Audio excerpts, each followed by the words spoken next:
Welcome to my channel अध्ययन तालीम में आपका स्वागत है।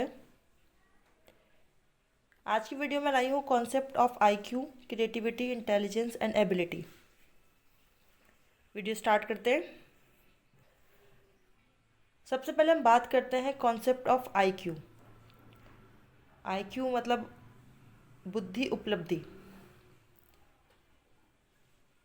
तो सबसे पहले 1905 में यानी कि 1905 में first intelligent test given by Alfred. जो फर्स्ट इंटेलिजेंट टेस्ट था वो एल्फर्ड ने दिया था। In 1908 introduce mental age by Alfred. 1908 में मेंटल एज को इंट्रोड्यूस कराया था एल्फर्ड ने। फिर in 1912 William Seton given IQ. In 1912, William Sutton given IQ is equal to MA upon CA multiply 100। ये फार्मूला उन्होंने दिया था। हम जैसे कि नीचे अगर हम आपको क्रोनोलॉजिकल एज जो है वो आपकी अगर 15 है और आपकी जो मेंटल एज है वो 18 है, तो इसको मल्टीप्लाई कर देंगे हम 100 से। ठीक है, तो वो आपको निकल के आ जाएगा कि आपकी जो आईक्यू लेवल है वो कितना है। ठीक है, अब ये क्रोनोलॉजिकल एज क्या होता है? क्रोनोलॉजिकल एज का मतलब होता है जो आपको बायोलॉजिकल एज है या कि बायोलॉजिकल एज फ्रॉम बर्थ, यानी कि जो आपकी जन्म से जो आपकी एज चलती आ रही है, जिस पर आप हमेशा बर्थडे मनाते होंगे अपना।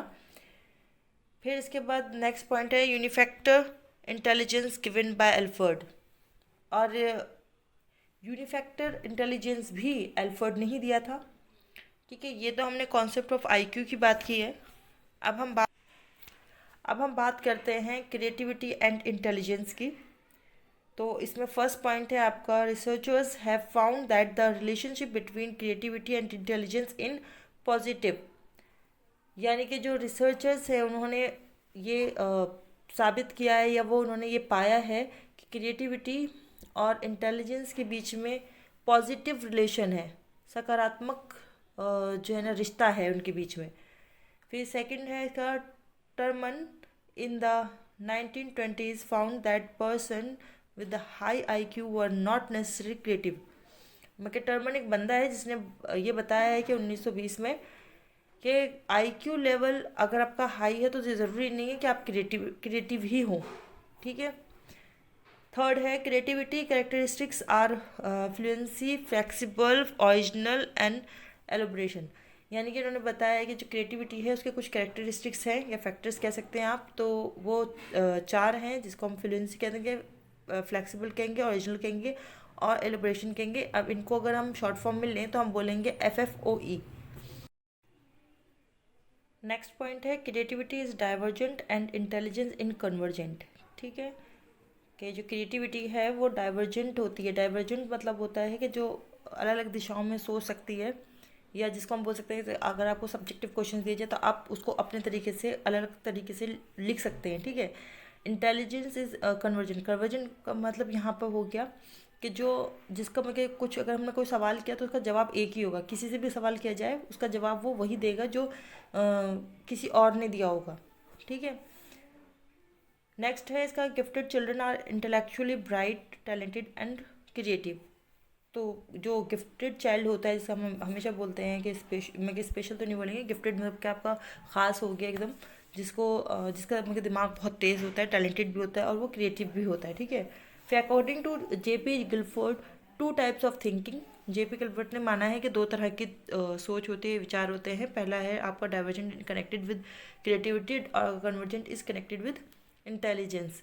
ये आपको मैं पहले ही बता दिया। और डाइवर्जेंट में आप बोल सकते हैं कि ओपन एंडेड क्वेश्चन की तरह है और कन्वर्जेंट आपका क्लोज एंडेड क्वेश्चन की तरह है। ठीक है, triarchic theory of intelligence by William सेटनबर्ग।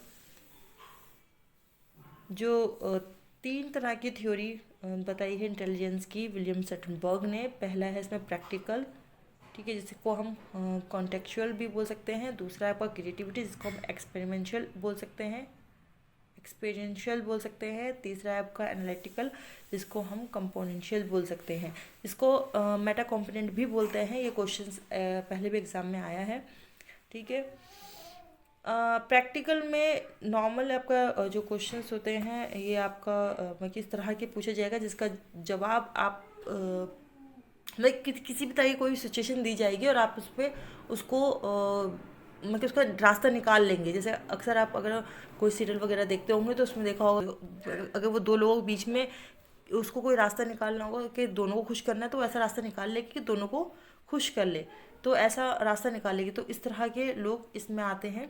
Creativity वाला एक्सपीरियंशियल जो होता है, एक्सपीरियंशियल जो होता है वो क्या करते हैं कि अपने एक्सपीरियंस के बेस पर क्रिएटिविटी दिखाते हैं। एनालिटिकल कंपोनेंशियल होते हैं जो ये इस तरह के लोग जो होते हैं वो पढ़ाकू होते हैं, या बोल सकते हैं कुछ ज़्यादा ही पढ़ाई पे ध्यान देने वाले होते हैं।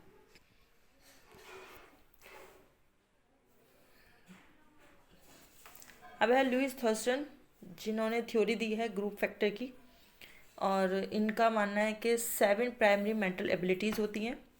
ठीक है, तो वो 7 एबिलिटी नीचे दी गई हैं, जैसे कि है स्पेशल एबिलिटी, दूसरा है आपका परसेप्शुअल एबिलिटी, तीसरा है न्यूमेरिकल एबिलिटी, फोर्थ है वर्बल एबिलिटी, फिफ्थ है वर्ड फ्लुएंसी एबिलिटी, सिक्स्थ है आपका मेमोरी एबिलिटी, और 7 है आपका रीजनिंग एबिलिटी। ठीक है, पूरी वीडियो में सिर्फ यही सब इम्पोर्टेंट है, जो खास खास चीज़ें रह गई थी हमारी तो वो मैंने इस वीडियो में बता दी है। अगर कहीं कोई दिक्कत है तो आप मुझे कमेंट कर सकते हैं।